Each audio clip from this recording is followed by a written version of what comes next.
All right, guys, it's time for a little mini road trip. We're going to be going to a PSA trial in Rochester, New York. Just getting all my paperwork together. You know, when you're traveling with dogs into the United States from Canada or vice versa, you need to make sure you have your rabies paperwork. That's important. You need to make sure you have your cigars and all other necessary sundry items that you're going to be using. The reason I'm going, obviously, is to support my friend Lucas, who is trialing there. He's going to be doing his PSA 1 today. Hopefully I don't miss it because I'm a little bit late. And I also wanted to give my dogs that I'm trialing a look at travel, because we're going to be traveling a lot this trial season, and trial season is just about upon us. So got my rig set up here, and I don't know if you guys can see that because it's in selfie mode. Either way, got the rig set up and just taking it out for the first time this season. So hopefully we do everything the right way and get any kinks ironed out. So anyways, I gotta get going. I'll check back in shortly. All right, finally got all my stuff together. Gauge already loaded up. Now I'm gonna get Chico in and we are going to go. All right, Chico. Okay, so we are going to, that's what I love about the double doors. You have double the safety. I think she's ready to go. Guys, we are underway.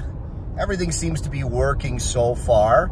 And that's why I like to do these little shakedown cruises where I just do a little day trip with all my stuff so I can figure out if anything's wrong with it before I actually go on a real road trip, because shortly we'll be going to Quebec for an entire week and I need to know that all my stuff's working.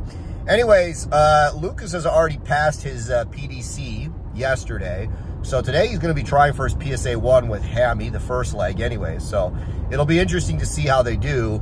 I'm about an hour late right now, so hopefully he doesn't go up first. Otherwise, I'm going to miss the show. But either way, coming out there to support him and see how it goes with him. And I'll check back in with you guys shortly. Got my Timmies powering up, feeling good.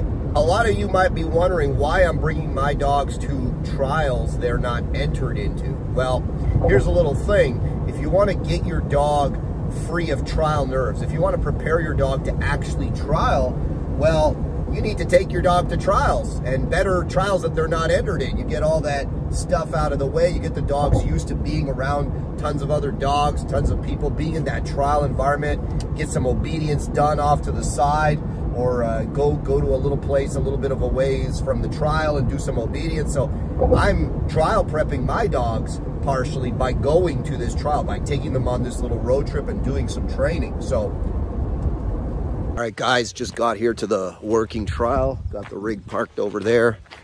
So we're gonna go see what's going on. Lucas is warming up.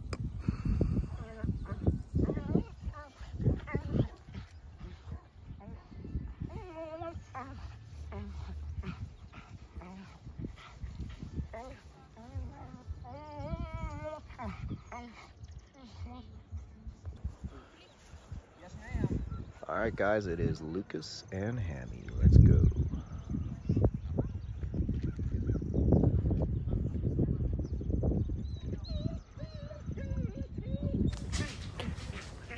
All right, guys, you can kind of see here the wheels starting to fall off just a little bit. Dog's super pushy and vocal, and he just super amped up, very unsettled here. Now, this is his second day going on this field and doing obedience with no reinforcement.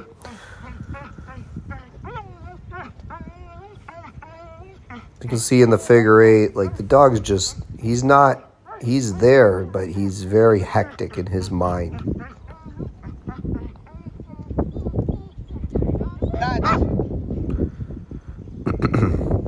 And here you can see the dog really, like, he blows this entire exercise.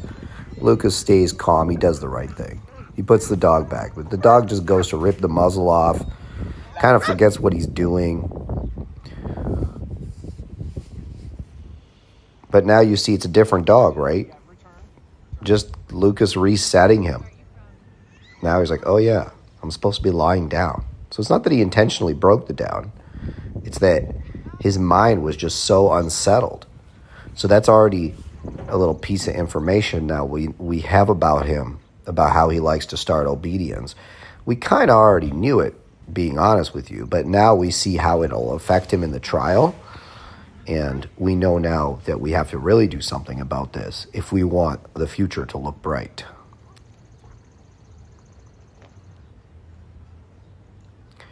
You can see nice attention here. Dog's still a little pushy, but already you can see he's settling down a bit.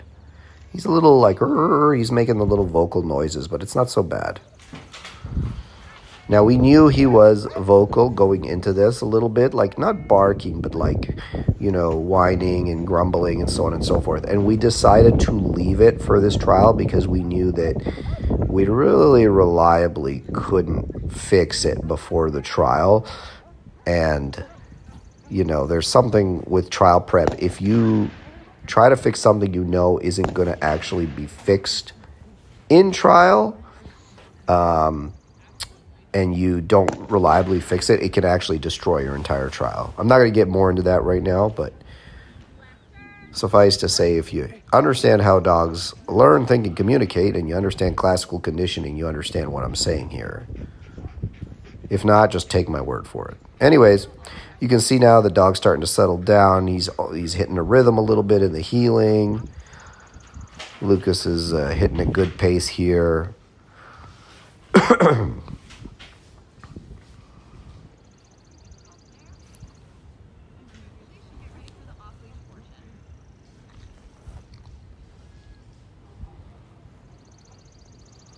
You can see Lucas sporting the custom sweater that he had made for the trial. Very cool. He gave me a shirt that looks exactly like it. Very appreciative of that. It's a cool shirt.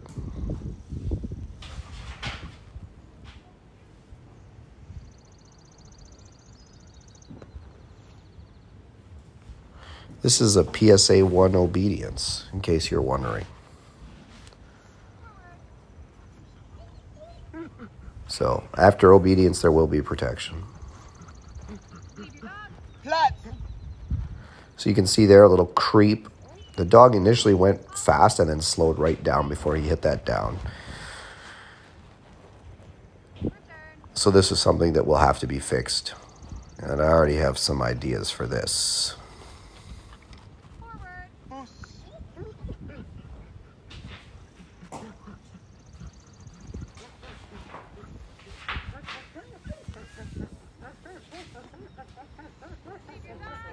You can see, though, that, again, a little bit slow and disordered in the down. Like, it was there, but it wasn't the down that it can be. Nice entry to the heel.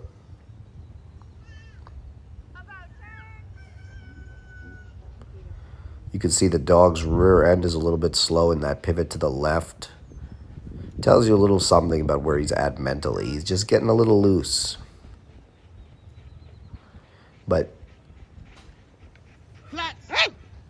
and again, barks on the down. Still a little bit too hectic here. It's not incorrect. It's just not as good and tight as it can be.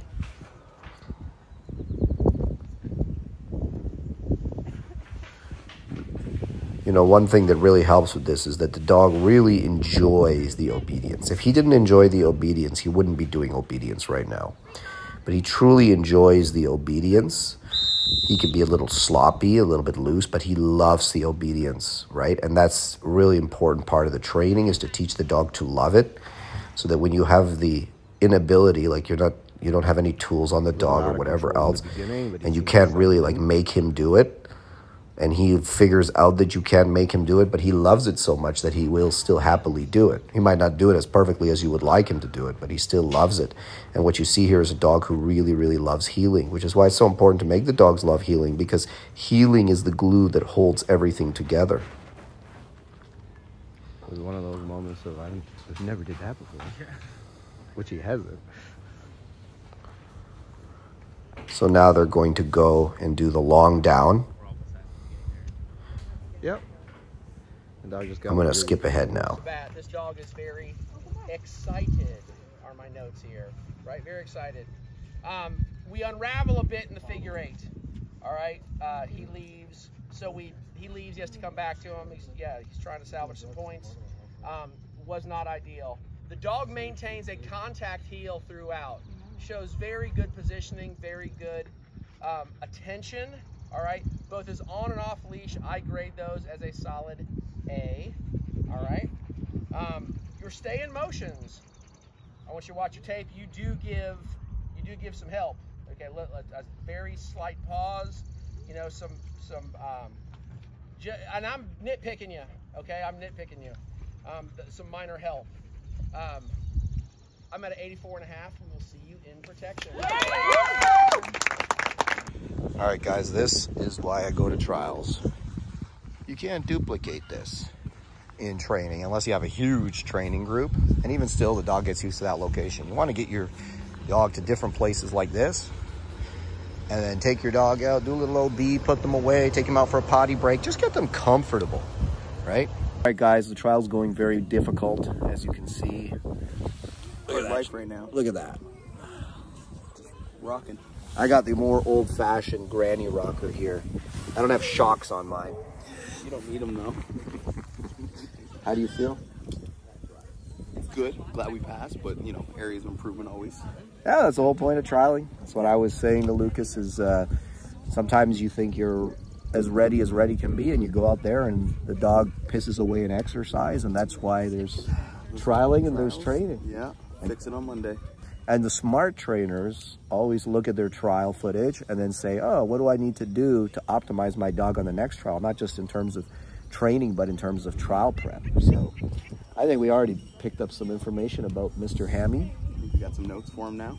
I think so. I think you'll be more ready next time. But you know what to expect. We still got to get through bite work, so we're going to see how that goes. Let's go to bite work first. Hey, it's still information. Yeah. Obedience is still information. 84, what was it, 84 in obedience? 84.5, yeah. 84.5. He wants that half a point. He can't give that up. No, I can't. I want 90, but it is what it is. Lucas felt like he deserved more, but you know, this is part of the trialing process, is understanding that when you have a human being judging, there's going to be a spread. I always give judges a 10-point spread. A judge might like a certain dog or a certain style of obedience and be a little more, let's say, nice with the judging, and then a dog might hate a certain style and a certain type of obedience and not be as forgiving. So I think overall, though, the dog was open. He was a little loosey-goosey, especially in the beginning, but I think it was pretty good. Well, I'm glad you're happy. Well, it's not my ass on the line, you know. Like I said, you know, if it doesn't work out, Grassroots Canine, man. I told you not to go to that place. If it does work out, Shield Canine. I feel like Mike would say the opposite. Oh, I'm sure he would, but, you know, I'm the one here filming, and I'm the one editing this video, so we're going to cut that part out.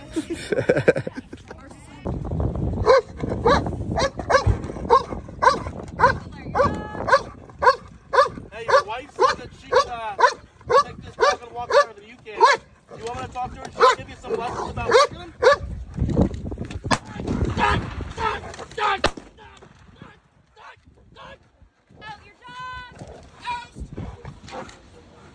Yeah, bro. I'm just telling you, your wife said she can handle the dog a lot better. You don't got...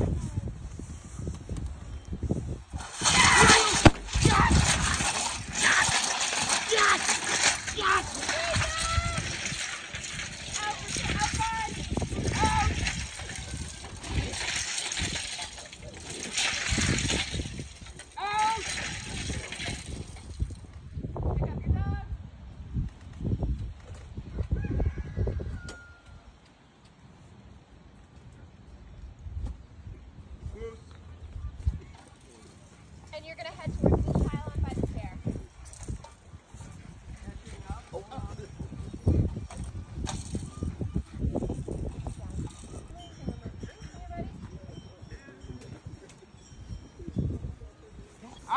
Hami, Moose.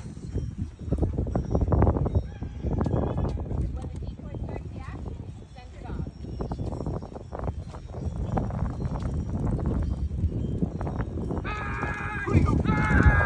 Ah!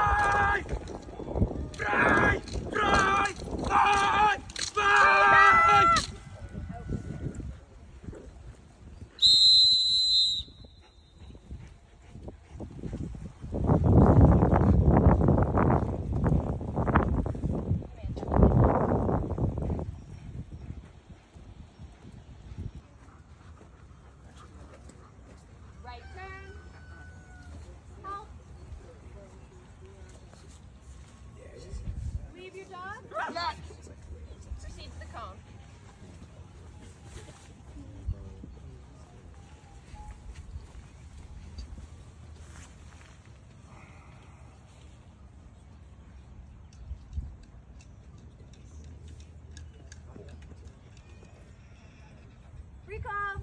Over! Send your dog.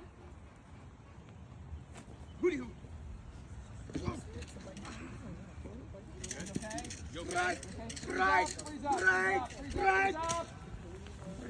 Good? Overturn.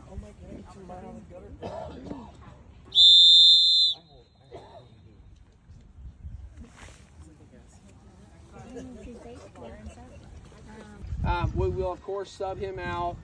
Took a paw to the face. It's a trial. Strange things happen. Our carjacking, I did make notice. The dog does a nice contact heel. It's very nice. I have very little cheeky on the carjacking. I'm at a 45, and that's his highest distinction. Our handler attack from hiding. On that initial, we're chewy on that initial until he really gets what he wants. And it does take he's enjoying himself. It does take the double command to get him out, but he does a very nice guard, giving me a 39, and that's passing that scenario. Our courage test. Yes, the dog anticipates the send, so we lose some send points there. Distraction, strike are all very good. I'm at a 57, and that's passing that scenario. Our surprise. Okay, back to our contact heel. We maintain a correct stay. Recall. There's a touch of confusion. We go around the obstacle, so our obstacle is not demonstrated, but the send, the directed send onto James is correct with good grip, good release, and good return. Give me a 39, and that's passing that scenario. All right, earning there. First leg, PDC yesterday. First leg of the one today, guys. Woo!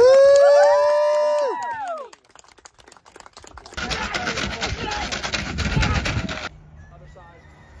Other side.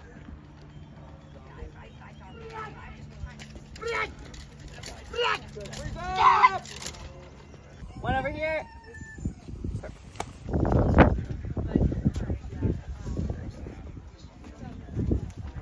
Just getting my tracking in here with Gage, and things are going well because I found a nice hayfield, which is what we are going to face on the regional level, and I don't really have nice hay close to me. As you can see, this is quite lush, and I can see my line where I walked, which is really ideal, so I can really see what the dog is doing.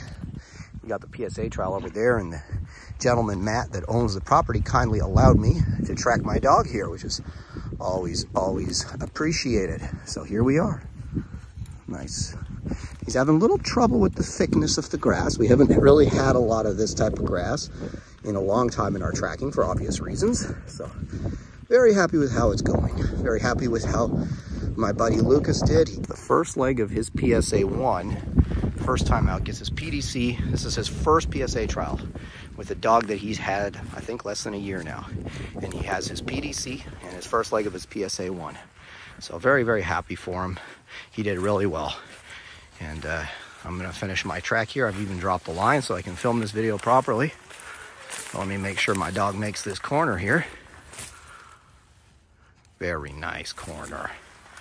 So yeah, guys, it's been a really great day. There's something about, you know, when the people that you help and the people that, you know, are friends of yours do well, you're doing well. And that's a side of dog sport I never thought about when I first got into it. I could only think about myself and what I was doing on the field, but it's so great, you know, when a friend of yours is doing well. I love that. It's so rewarding. It's almost as if you did it. Even though it's not quite the same as obviously taking the field yourself, it's still a very joyful experience, and I highly recommend it if you get to the experience level where you're able to start coaching and you're able to start supporting your friends and their goals.